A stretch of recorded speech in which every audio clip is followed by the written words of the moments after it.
Bonjour à tous. Ouf! Enfin!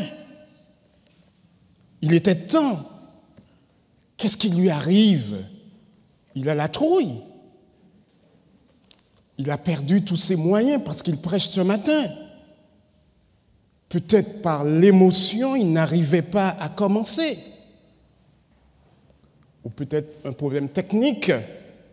Il attendait que le micro fonctionne. Sincèrement, chers frères et sœurs, vous qui êtes là, présents dans cette église, vous qui êtes devant votre ordinateur sur Internet, je vous demande librement de faire une rapide introspection dans votre esprit, dans votre pensée, et essayez de vous rappeler ce que vous avez vraiment pensé et dit pendant cette toute petite minute, 30 secondes, même pas 30 secondes de silence, mais certainement bien long pour beaucoup d'entre vous. Alors que je devais prendre la parole, je suis resté là sans rien dire et je me suis contenté de vous regarder. Qu'est-ce qui s'est passé dans votre tête? Qu'est-ce que vous avez imaginé? En vous regardant, chers frères et sœurs, sans rien dire, sans le prononcer, j'ai en quelque sorte voulu vous annoncer le thème de notre réflexion ce matin. Ce thème évoque ce que je considère comme l'un des plus beaux cadeaux que Dieu, notre Créateur, nous a donné. Chaque personne présente, ici présente, dans cette assemblée, petits et grands, femmes ou hommes, jeunes et vieux, que nous soyons conscients ou pas, c'est la chose la mieux partagée au monde. Et nous avons un verset de la Bible qui nous dit que c'est une source de vie pour celui qui le possède, ce cadeau. Il vaut mieux que l'or, il est préférable que l'argent. Vous trouvez ça dans Proverbe 16, verset 16. Et chers frères et sœurs, c'est dans un des livres les plus merveilleux des Saintes Écritures que je vous invite à découvrir ce précieux trésor. Ce livre, c'est le livre des Proverbes. Tandis que de nombreux livres de la Bible sont remplis de vérités spirituelles et théologiques, la particularité de ce livre, des Proverbes, c'est qu'il est rempli de conseils pratiques de notre vie quotidienne. Tous les domaines de notre vie sont évoqués sur un aspect pratique et concret. Et chers frères et sœurs, pour développer ce thème, ô combien complexe, nous allons le voir, nous allons nous laisser guider par un personnage exceptionnel. Nous allons, dans un premier temps, lui demander de nous dire son nom et de se présenter. Et c'est lui qui va, après cette présentation, nous dire, nous dévoiler ce précieux cadeau que vous, certainement, vous avez envie de savoir c'est quoi exactement. Alors, prenons nos Bibles. Dans le livre des Proverbes, au chapitre 8, nous allons lire à partir du verset 22 à 32. Mais le verset 12 dit, « Moi la sagesse », et elle continue à partir du verset 22, « Moi la sagesse, l'Éternel m'a acquise au commencement de ses voies, avant ses œuvres les plus anciennes. J'ai été établi depuis l'éternité, dès le commencement, avant l'origine de la terre. Je fus enfanté quand il n'y avait point d'abîme, point de source chargée d'eau, avant que les montagnes soient affermies, avant que les collines existent, je fus enfanté. Il n'avait encore fait ni la terre, ni les campagnes, ni le premier atome de la poussière du monde. Lorsqu'il déposa les cieux, j'étais là.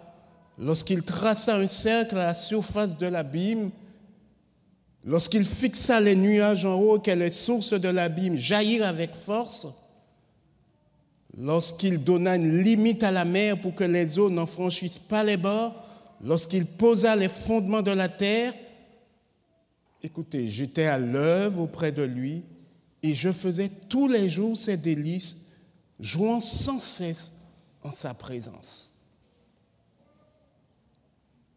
Sans aucune hésitation, chers frères et sœurs, vous avez tout de suite trouvé de qui il s'agit. Ce personnage ici n'est autre que le symbole de la personne de notre Seigneur Jésus-Christ. Et certainement, en l'écoutant, il vous est venu à l'esprit ce passage que nous trouvons dans les psaumes 90 et 91, avant que les montagnes fussent créées et que tu eusses créé la terre et le monde, d'éternité en éternité, tu existais, ton trône est établi dès les temps anciens. C'est avec plaisir et une grande joie, nous l'avons vu dans le texte, qu'il partageait à l'existence de l'univers, qu'il participait, à l'existence de l'univers et de notre monde et à la création de l'homme. Et vous serez d'accord avec moi que nous avons le personnage idéal pour aborder tous les thèmes de la vie, quelle que soit leur complexité. Et chers frères et sœurs, les Colossiens qui avaient de gros problèmes relationnels et théologiques, écoutez comment Paul leur faisait la présentation de ce personnage.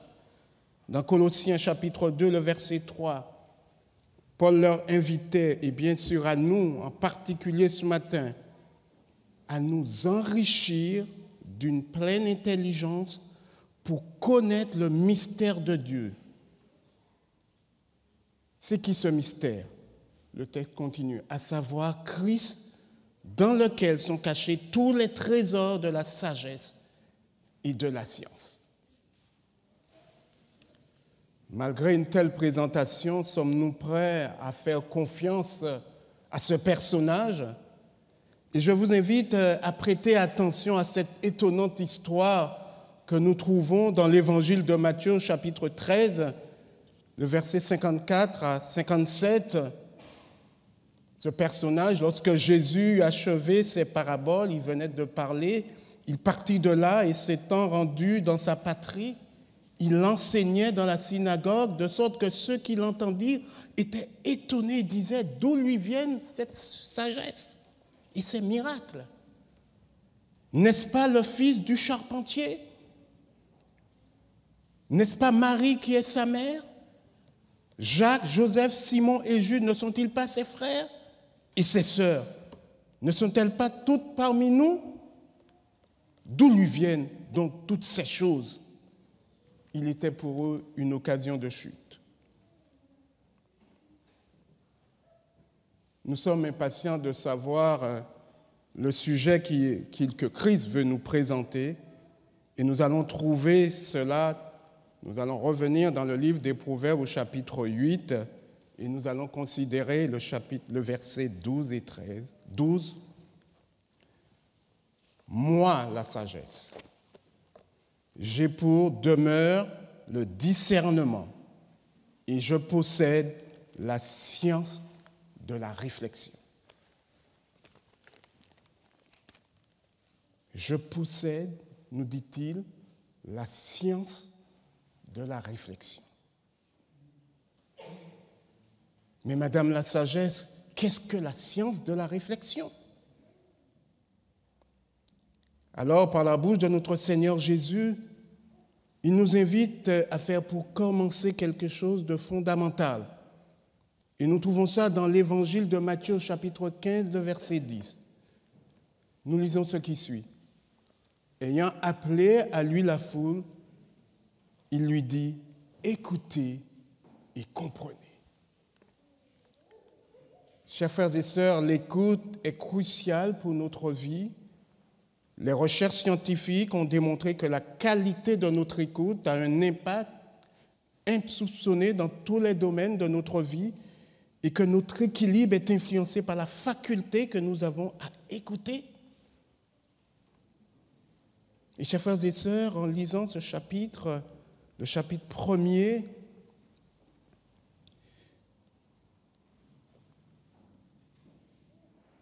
Ce texte que vient de lire Laure, dans les Proverbes, pour connaître la sagesse et l'instruction, pour comprendre les paroles de l'intelligence, pour recevoir l'instruction,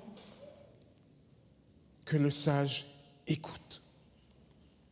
Et chers frères et sœurs, ce verbe écouter revient plus d'une trentaine de fois dans le livre des Proverbes.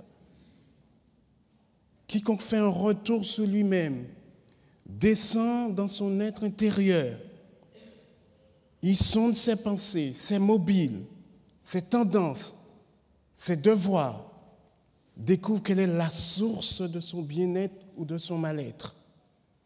Chers frères et sœurs, d'où viennent les enseignements, les informations dont nous alimentons notre pensée? Sans nier et rejeter les facteurs agissant dans l'environnement et du contexte extérieur, Jésus, dans le chapitre 15 de Matthieu, que nous venons de lire, le verset 10, mais au verset 17 et 19, il dit, vous aussi, vous êtes sans intelligence? Ne comprenez-vous pas que c'est du cœur ou de la pensée que viennent les mauvaises actions, les meurtres, les adultères, les débauchés, les vols, les faux témoignages, les calomnies?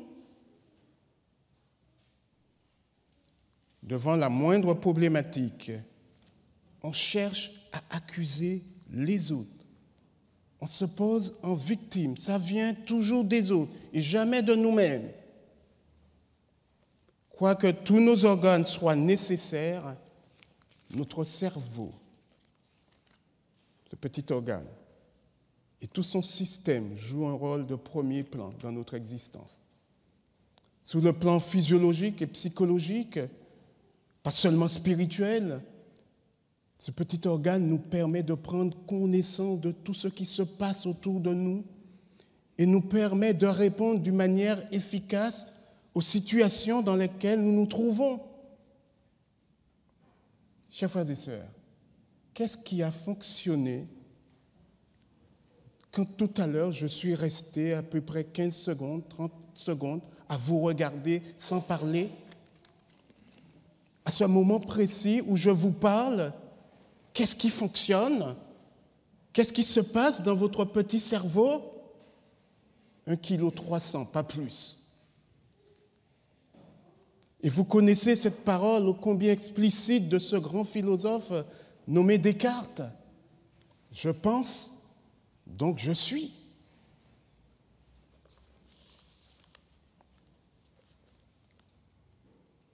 Il est 7 heures du matin. Votre réveil sonne. Vous devez vous lever. Qu'est-ce qui détermine l'instant précis où vous allez sortir du lit? Vous vous accordez un petit instant, les secondes passent. Il faut absolument que vous vous leviez. Vous allez finir par arriver en retard au temple ou au travail. Enfin, vous voilà debout. Pourquoi vous vous êtes levé à cet instant précis? Pourquoi pas 3 minutes plus tôt ou 5 secondes plus tard? Comment est née cette décision d'agir? Vous avez l'impression d'avoir librement décidé du moment où vous vous êtes levé. Est-ce tout à fait exact?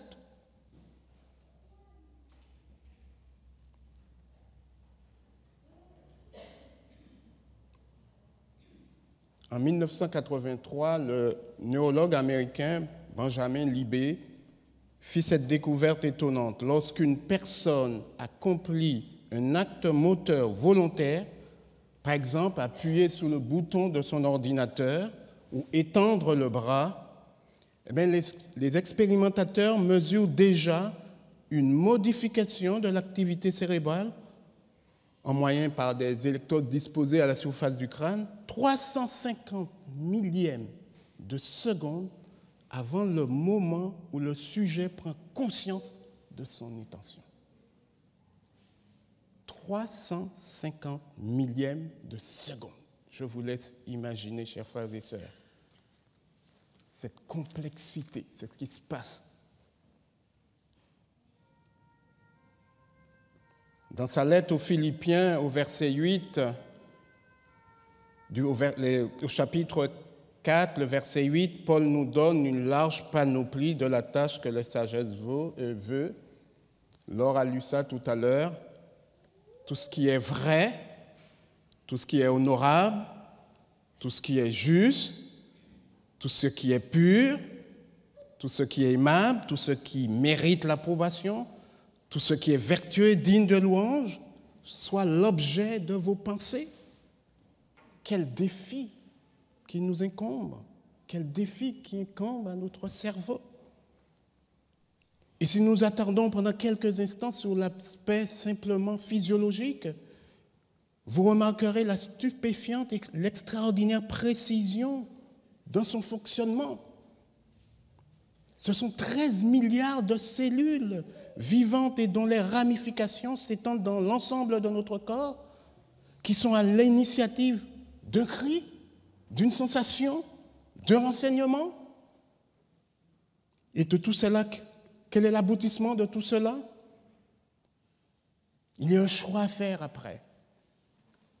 Et c'est le résultat de ce que nous avons lu, de la science de la réflexion. Ce matin, Dieu veut attirer notre attention sur ce privilège extraordinaire qui est simplement cette faculté de choisir. Et dans le livre de la Genèse, je vous invite à prendre ce texte, chapitre 2, et nous allons considérer les versets 16 et 17. L'Éternel, Dieu donna à l'homme cet ordre à l'homme, tu pourras manger de tous les arbres du jardin, mais tu ne mangeras pas l'arbre de la connaissance du bien et du mal. Chers frères et sœurs, ces versets souvent mal interprétés comme étant une interdiction expriment ici tout simplement, dans tout ce que Dieu a fait qui était très bon, il y a ce privilège énorme, cette faculté de choisir. Il y a cette science de la réflexion, un véritable trésor. Tu pourras tout manger, mais tu as un choix à faire. Quel privilège, quel merveilleux cadeau. Et puis, il y a un jour, ce merveilleux cadeau a été endommagé. Il a été non seulement endommagé, mais complètement dénaturé. Un seul mot est venu tout gâcher. Connaissez-vous ce mot, chers frères et sœurs? Qui est venu mettre le désordre le plus complet dans cette science de la réflexion? Nous le trouvons tout de suite au chapitre 3, toujours du livre de la Genèse, et nous lisons la deuxième partie du premier verset. Il dit, le serpent, dit à la femme, Dieu a-t-il réellement dit? Quel mot terrible ce réellement! Dieu n'a pas réellement dit. Dieu a dit, un point, c'est tout. Et chers frères et sœurs, ce qui s'est passé à ce moment précis-là, dans le jardin d'Éden, persiste et perdure encore aujourd'hui. Qu'est-ce qui s'est passé vraiment? Ève sait ce que Dieu a dit, puisqu'elle le dit. Elle le répète au serpent. Mais ce seul mot, réellement, a été là pour que toutes ses facultés mentales et spirituelles soient totalement obscurcies. Tout le mécanisme de la science de la réflexion est au ras des pâquerettes. Et à partir de ce moment, ce qui va venir est la chose la plus terrible que l'humanité va vivre. Nous lisons le verset 6 de chapitre 3. Le texte dit, « Elle prit le fruit et en mangea. » Elle a pris la décision de prendre et de manger. Qu'est-ce qui s'est passé dans les millièmes de seconde avant d'avancer sa main et de prendre le fruit? Le texte nous dit qu'elle vit que c'est bon, agréable à la vue, et surtout précieux pour ouvrir l'intelligence. Et là, il y a de lésions cette blessure portée à la science de la réflexion coïncide depuis ce jour-là avec l'anéantissement de la personnalité humaine. Ève est perdue, elle ne sait quoi faire. Elle est dans l'incapacité de faire un choix, de prendre une décision. Et qu'est-ce qu'elle va faire? Elle va se cacher, elle et son mari. Et chers frères et sœurs, retournons au Proverbe chapitre 8. Depuis ce jour-là, la sagesse se place où? Proverbe chapitre 8, verset 2. La sagesse est au sommet des hauteurs près de la route. Oui, chers frères et sœurs, il faut prendre de la hauteur par rapport à tout ce qu'on voit, à tout ce qu'on pense, qui est précieux pour ouvrir notre intelligence et qui finalement est à l'origine de toutes les tragédies humaines. Le texte continue. C'est à la croisée des chemins qu'elle se place, à côté des portes. Elle fait entendre sa voix. Oui, parce que le risque de prendre la mauvaise direction est permanent. La sagesse est là pour nous rappeler cette magnifique parole de notre Seigneur Jésus. Dans Jean 14, verset 6. Je suis le chemin, la vérité et la vie. Aucun risque de nous fourvoyer si nous prenons Jésus comme chemin. Il est la vérité, car à la croisée des chemins, qu'est-ce qu'il dit? Le verset 7. Car ma bouche proclame la vérité et mes lèvres ont en horreur le mensonge. Toutes les paroles de ma bouche sont justes. Elles n'ont rien de faux ni de détourné. Ici, chers frères et sœurs, c'est un cri de révolte pour nous faire prendre conscience de la triste réalité de notre quotidien. J'aimerais partager avec vous ce que nous vivons personnellement au cours de notre cheminement dans le monde qui n'est autre qu'un lieu obscur et que je me suis permis d'appeler le syndrome paulinien ou le syndrome du quand même. Vous savez ce que c'est? Le syndrome paulinien, le syndrome du quand même? C'est l'apôtre Paul, dans Romains, au chapitre 7, à partir du verset 14, qui nous décrit ce syndrome. Je résume. Je ne sais pas ce que je fais. Je ne fais pas le bien que je veux.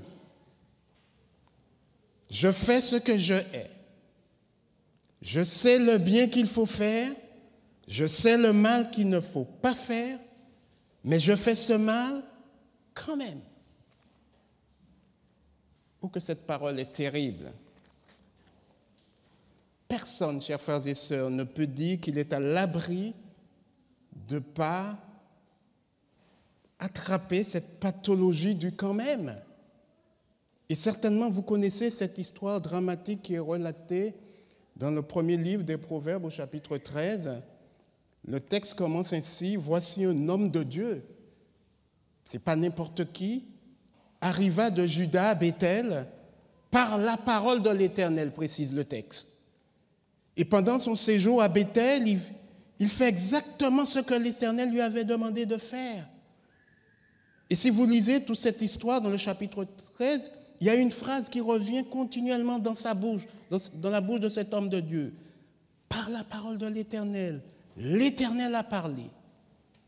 Et pendant son séjour, cet homme de Dieu, c'est comme ça qu'il est présenté dans le texte, a réalisé un miracle étonnant.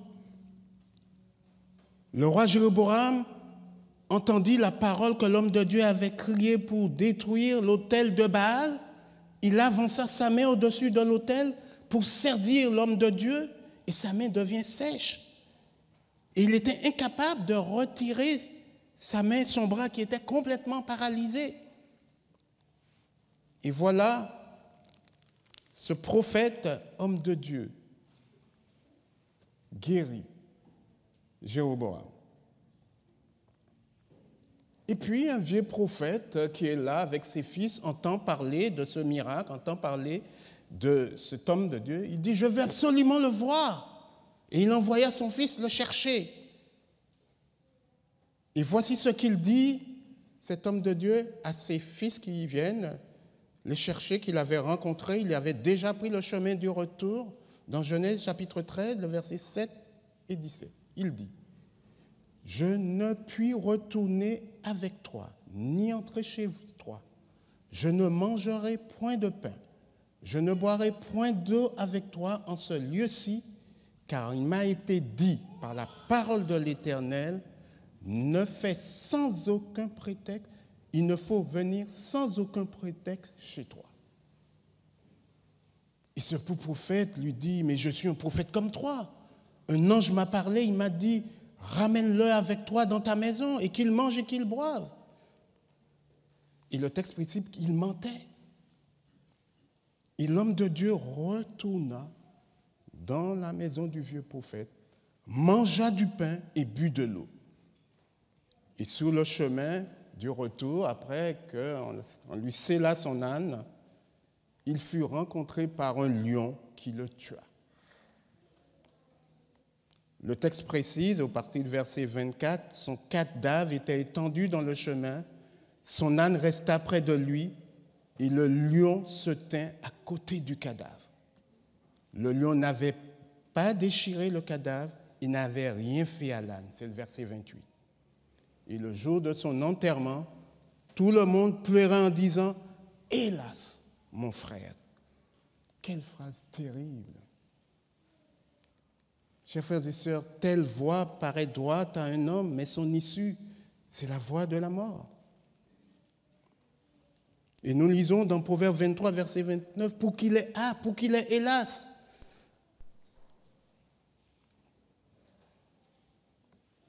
On connaît par cœur ce que l'Éternel a dit, mais on fait le contraire. On sait le mal qu'il ne faut pas faire, mais on le fait quand même. Mais en plus du syndrome du quand même, il y a moi ce que j'ai appelé le syndrome laodicéen. Apocalypse 3, le verset 17. Je dis que je suis riche, je dis que j'ai besoin de rien, mais je ne sais pas que je suis malheureux, misérable, pauvre, aveugle et nu. Quelle décadence! Depuis l'Éden, Adam et Ève savaient, ils ont vu qu'ils étaient nus, mais aujourd'hui, les Laodicéens que nous sommes dans l'incapacité d'analyser notre état. Nous sommes nus et nous ne voyons même pas ça. Quelle décadence! Et la sagesse va se mettre à la croisée de chemin et elle va mettre l'emphase sur un aspect, et non le moindre, qui conditionne notre vie et tous nos actes. C'est l'aspect relationnel, la relation avec Dieu. Où en sommes-nous? La relation avec moi-même. Où suis-je? La relation avec les autres. Peut-être pas mieux que ça. Et la sagesse va nous rappeler par rapport à cette problématique relationnelle, essentiellement sur la parole, sur ce qui est dit, sur ce que nous disons. Jusqu'à quel point sommes-nous transparents dans ce que nous disons? Quel décalage y a-t-il entre nos paroles et nos actes? Écoutez ce que j'ai trouvé sur un journal que nous recevons à la maison, je crois que c'est Vie et Santé. Entre ce que nous pensons et ce que nous voulons dire, et ce que nous croyons dire, et ce que nous disons finalement, pouvons-nous dire haut et fort comme la sagesse, notre bouche proclame la vérité et que toutes les paroles de notre bouche soient justes? Et puis, après avoir réfléchi et parlé, nous avons devenu un frère, une sœur, un jeune de l'Église, un ami qui ne partage pas ma conception religieuse, un collègue. Et voici, entre ce qu'il veut entendre, ce qu'il entend, et ce qu'il veut comprendre, et ce qu'il croit comprendre, et ce qu'il comprend finalement, la science de la réflexion avait-elle sa place dans ce dialogue? Pour pallier à toutes ces problématiques, la sagesse nous dit au verset 1er du chapitre 9 des Proverbes, elle a bâti sa maison Et elle a taillé 7 colonnes. C'est du solide, c'est de la perfection. Et rien ne viendra ébranler sa maison. Tout simplement, ces 7 colonnes ont pour fondation la crainte de l'Éternel. Chapitre 9, verset 10. Le commencement de la sagesse, c'est la crainte de l'Éternel. Chapitre 1, verset 7. Et la crainte de l'Éternel est le commencement de la science.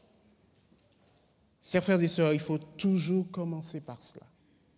Tout simplement parce que la sagesse, par la bouche de notre Seigneur Jésus, dans l'évangile de Jean, chapitre 15, verset 5, « Sans moi, vous ne pouvez rien faire », nous dit Jésus. Nous avons chaque jour, que dis-je, chaque millième de seconde, des décisions à prendre.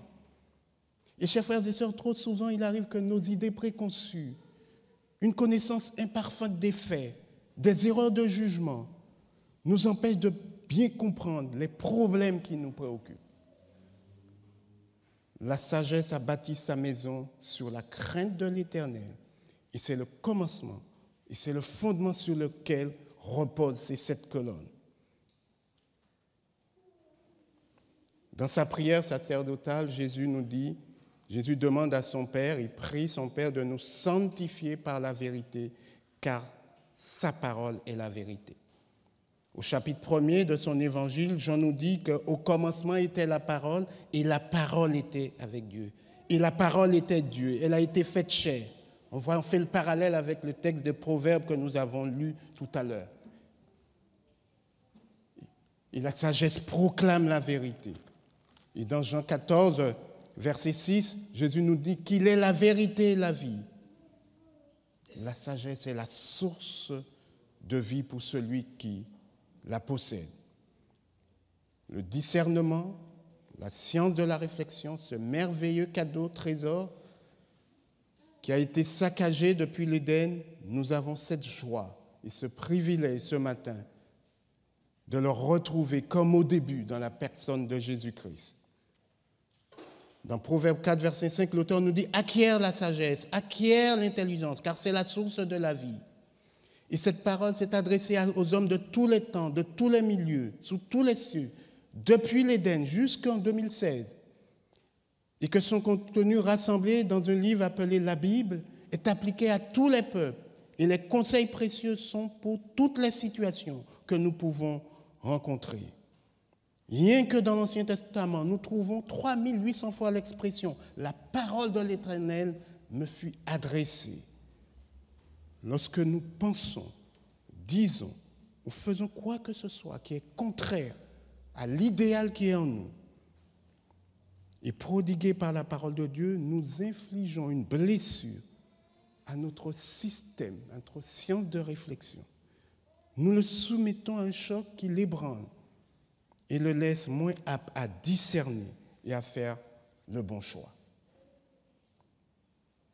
Pour conclure, voici la démarche que nous devons reprendre pour avoir le discernement comme demeure et posséder la science de la réflexion.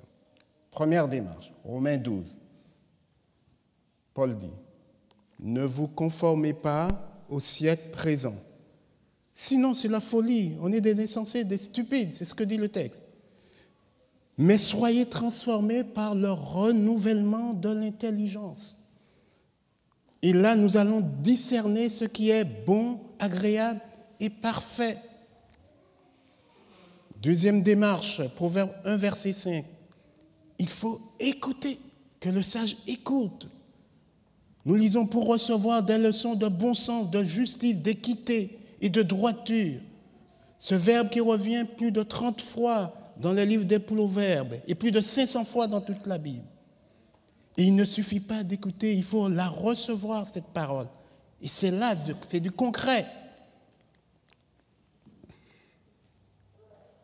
Et Paul, certainement dans l'Épître aux Hébreux, nous dit « La parole de Dieu est vivante et efficace, plus tranchante qu'une épée quelconque à 2 tranchants, pénétrante, jusqu'à partager âme, esprit, jointure et moelle.